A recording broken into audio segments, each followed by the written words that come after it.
আজকে দুপুরে হঠাৎ বাবা ফোন করে বলছে আমি এখন বাড়ি যাচ্ছি, কিন্তু ভাত খাবো না। দাঁড়াও, তার আগে দেখো আমার গীত কিন্তু উকি মারছে মা কি রান্না করছে দেখার জন্য। যেহেতু বাবা বলল ভাত খাবে না, সেহেতু একটু ভাবনার বিষয় ছিল। কারণ আমাদের বাড়িতে প্রত্যেকের শরীর খারাপ, মুখে রুচি নেই। রুচি আনার জন্য আবার কম খাটনিতে কি রান্না করা যায় বলো তো। তখন মাথায় আসলো এটার কথা, এটাকে আমরা সাধারণত গোলা রুটি বলি। তোমরা এই রান্নাটাকে কি বলো অবশ্যই কিন্তু কমেন্টে জানিও, আমার ভালো লাগবে। আটার মধ্যে পেঁয়াজ, লঙ্কা, লবণ আর হলুদ দিয়ে একটা সুন্দর পাতলা করে ব্যাটার করে নিলাম। এটা যেমন কুড়েমি রান্না আর ঠিক তেমনি মানে ততটাই হেলদি। এইটুকু তেল দিয়ে কিন্তু এটা সুন্দর করে ভাজা হয়ে যাবে।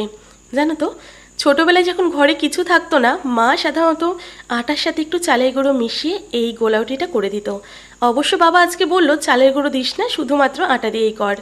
দেখো, আগের অনেক ভিডিওতে বলেছি রান্নার কোনো কিছু রান্না করলে আমার কিন্তু পরিবেশন করার সময় থাকে না।